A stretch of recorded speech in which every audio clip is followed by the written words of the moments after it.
Okay, lesson 39, the last pranayama of this course, described in Hatha Yoga Pradipika chapter 2, Sutra 57.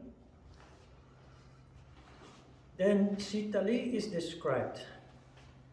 Draw energy into the tongue and perform kumbhaka as before. Then the intelligent practitioner should slowly release the energy through the nostrils.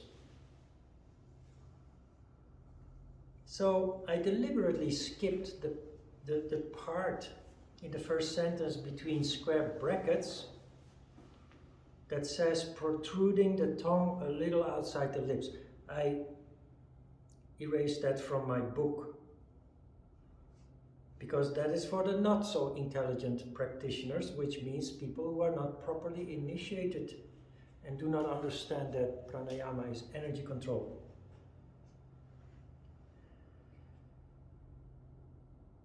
Draw energy into the tongue is not literally about the tongue, although you can concentrate on the tongue, but it's about the sense of taste. And taste, which chakra was that? Taste? Svadhisthana chakra, the water center. You let Shiva in, but not like in Shitkari. In Shitkari you let Shiva in and you didn't direct it anywhere or you didn't do anything particular with it, you just increased Shiva energy and then you let Shiva out. But this pranayama, you will see in the next sutra, has a very special purpose. The purpose is to deal with fire. How do you deal with fire? You douse the fire with water. And here you do that literally, on an energy level. So, for me, what always works, to start Sitali, I imagine taste. That makes my mouth water a little bit. So you are aware of taste. Like sitting on your heel makes you aware of your groin and you let Shakti energy in.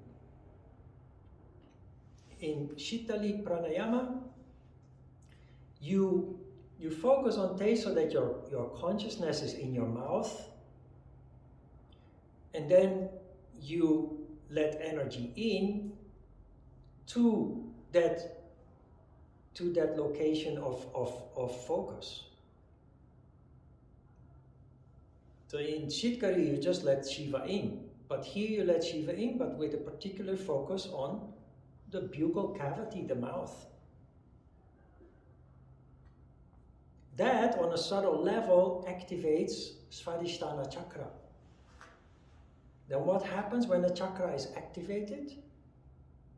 It becomes rajas. Energy rises up and expands. Can you see where this is going? Because the next chakra is Manipura chakra, the fire center. So the energy from Svadhisthana chakra rises up and expands and envelopes Manipura chakra, the fire center. You're literally dousing the fire with water on an energetic level. Let's have a look at the next. Now let's finish this first. The intelligent practitioner should then slowly release the energy through the nostrils. That is plural, which tells us that you let both Shiva and Shakti out at the same time.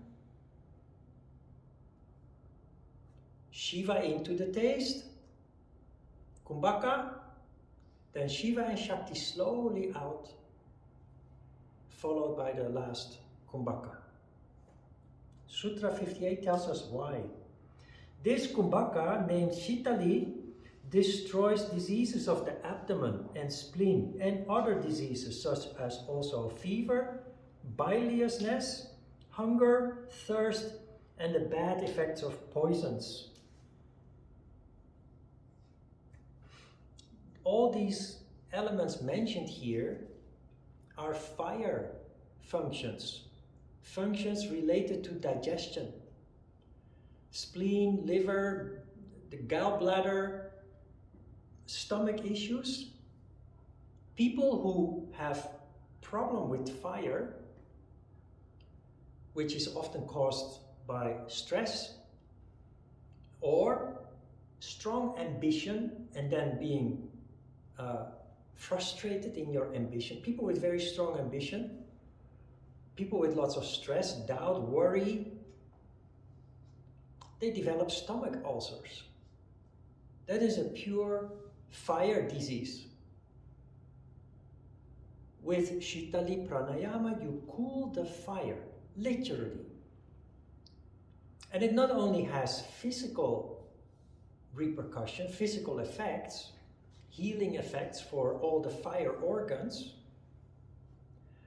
but it also, everything we do, all the reactions that are being triggered in daily life situations go through the fire.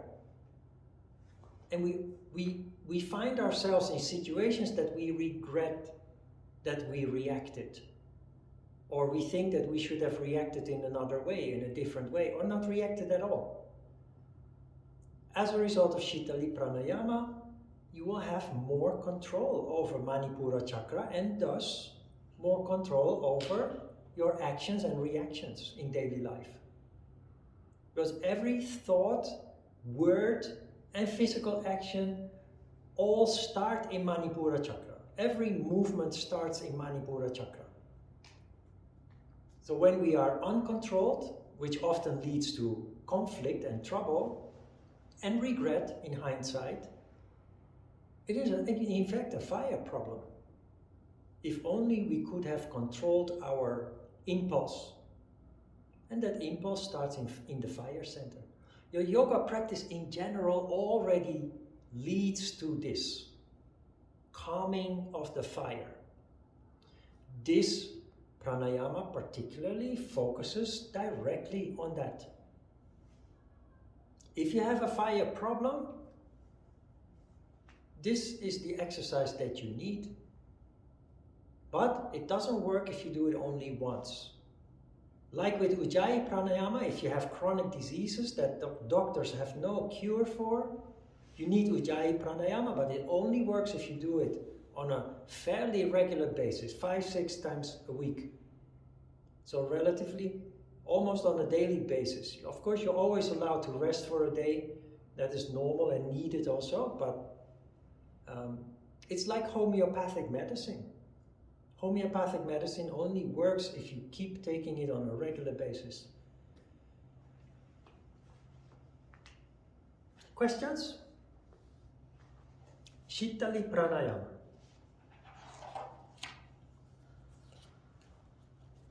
The last sentence is avoid mouth-watering, but you said you clearly imagine some food to start.